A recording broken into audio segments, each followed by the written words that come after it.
Bueno, continuamos acá en Vladimir a la Una conversando con Mercedes Malavé, quien es dirigente nacional de Copey, presidenta del partido Copey. Que por cierto, Mercedes, a ella no le gusta que uno lo esté diciendo, pero me enteré de que ella es nieta de Godofredo González, uno de los líderes fundamentales de Copey, que además fue presidente de Copey también. Fue presidente del Congreso durante varios años, ¿no? Fue presidente del Congreso, fue presidente de Copey, fue ministro con Betancourt. Y si me dicen que resuma las características más resaltantes de mi abuelo en política, yo diría que era un gran negociador. Sobre todo cuando había conflictos entre ADECO y Copey para ciertas cosas, siempre lo mandaban a él a hablar con los ADECOs. Hizo muy buenas relaciones con muchos ADECOs que estoy segura que lo recuerdan con mucho cariño. Porque en ese momento ese era el problema. ¿Tú tomabas mucho jugo de guanábana cuando estabas chiquita? La verdad es que mi abuelo nunca me habló de política. Cuando él murió yo tenía, creo que 10 años. Imagínate, era una niña. Claro. Recuerdo de la casa de mi abuelo, aprovechando aquí que me has despertado algunos recuerdos, la armonía que había en esa casa, había como mucho silencio. Cuando yo oigo a los políticos gritando, insultándose, con actitudes vehementes, no me cuadran en nada con la personalidad que transmitía mi abuelo, que era como de mucha serenidad, de mucha tranquilidad. Ese era el ambiente que yo recuerdo de casa de mis abuelos. Imagínate tú. Sí. Bueno, ya algún día hablaremos en más detalle, con más detalles sobre Yo escribí las memorias de mi abuelo, por cierto. Ah, caramba, fíjate, interesante. Y la Fundación Andrés Mata me dio un premio por ese trabajo. En ese momento, uno de los jurados era Antonio Coba Maduro, que en paz descanse. Ajá, claro. Y allí están recogidas pues las memorias de mi abuela sobre la vida y la vida política de Godofredo González.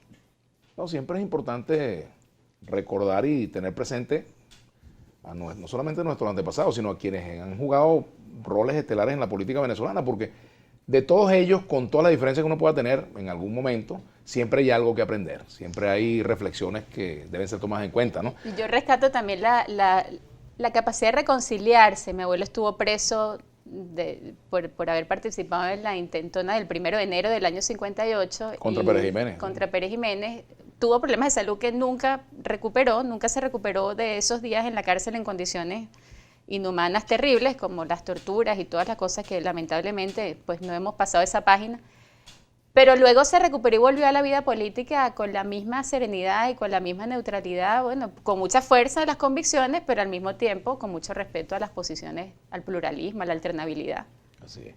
Bueno, volviendo a la agenda de lo que estamos conversando antes de irnos a la pausa, Mercedes, inevitable que tú como mujer hagas una referencia con respecto a lo que dijo Michelle Bachelet sobre situaciones que ella describió en las cárceles, sobre todo en las cárceles de mujeres, donde, de acuerdo a lo que ella dijo en su informe, hay mujeres que para obtener comida tienen que ofrecer sexo, a lo cual le respondió una magistrada del Tribunal Supremo, la magistrada Zuleta, con unas expresiones, bueno, que yo no las voy a repetir textualmente, pero que prácticamente que la mujer que quería prostituirse era porque era prostituta, ¿no?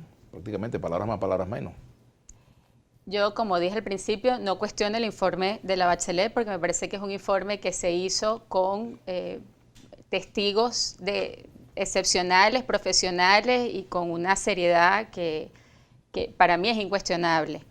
Ahora, las reacciones a ese informe, como tú mencionaste en tu análisis inicial, han sido así, han sido unas reacciones que por parte de los extremismos, de los factores extremos, lo han rechazado de una manera...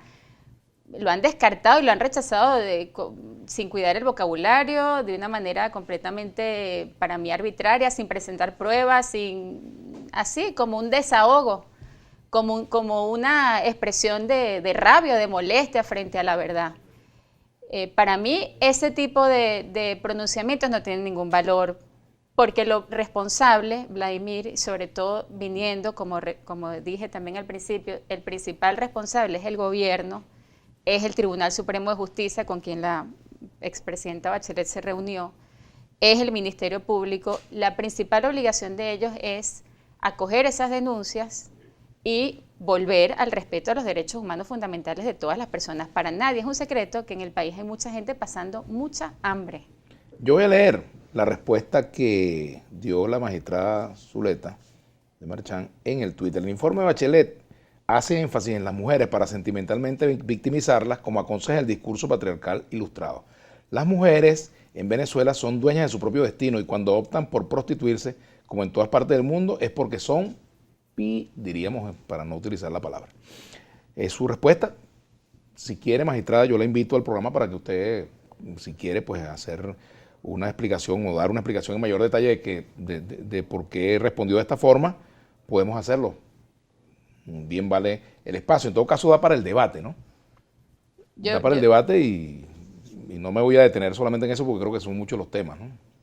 Y aquí todos tenemos los derechos bastante vulnerados, las mujeres, los hombres, los niños, los ancianos, los jóvenes, de los que casi no se habla mucho de los niños y de los ancianos, pero los jóvenes también tienen su destino aquí en Venezuela completamente truncado y por eso están buscando alternativas para irse del país inmediatamente después de terminar sus estudios o antes.